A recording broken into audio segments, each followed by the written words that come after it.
Dozens of students at Duke University in North Carolina have walked out of a commencement ceremony in protest of guest speaker, the comedian Jerry Seinfeld.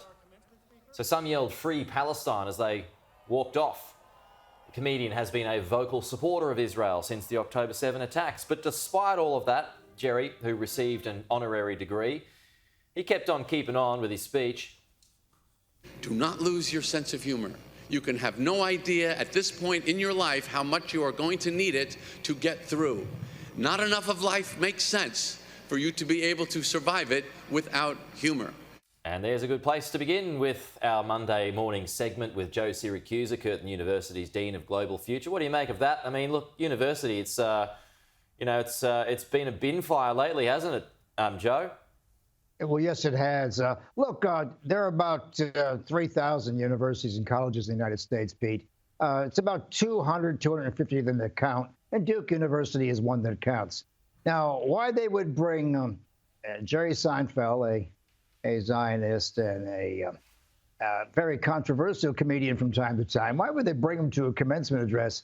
Just beats me. I mean, they're trying to keep the lid on this, and they can't. I mean, these students who left represent maybe just a fraction of those who would have left if they had the courage to do so. So I think it was very bad optics for the university. I think it was a bad idea. I mean, they should have just withdrawn, because the fact that Seinfeld is a strong supporter of Israel in a period now where President Biden has a de facto arms embargo going. Yeah. And well, on that. Yeah. Go ahead. Oh, no, on that, for a moment there it looked like, and I'm not sure I ever believed this, by the way, but for a moment there it looked like the US would stop sending weapons, but now there's been changes on that.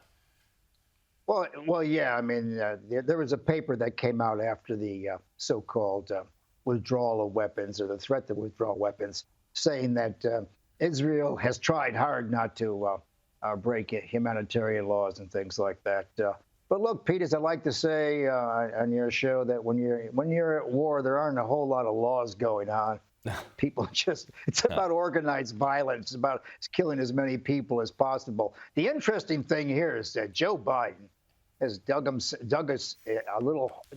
himself a hole. His left, that is Bernie Sanders, says the war is immoral and illegal. And, people to his immediate left, the moderate left, say that, he's not doing enough. And people on the right, that is the Republicans, saying that he's abandoned Israel at this very important juncture. So, Joe Biden wasn't trying to save too many people on the day he mentioned this. He was trying to save himself, Pete. I mean, politically, he's in a hell of a lot of trouble. I mean, Donald Trump seems to be indestructible, and Joe Biden seems to be... Well, do you think... Yeah, while you're there, I might just catch you there on what happened last week with Stormy Daniels and Donald Trump. Do you reckon that has hurt him at all? Not at all. Look, it's about character, and Access Hollywood told you certain things about this president, that he has flaws, and this hasn't hurt him at all. And as I like to say, I mean, he's in the Wrestling Hall of Fame, Pete. I mean, how many guys in wrestling are worried about, Stormy Daniels? I mean, he's not worried about that. I think he's got, the only thing he's really facing here is his wife when he goes home. I mean, all the rest of it's a piece of cake.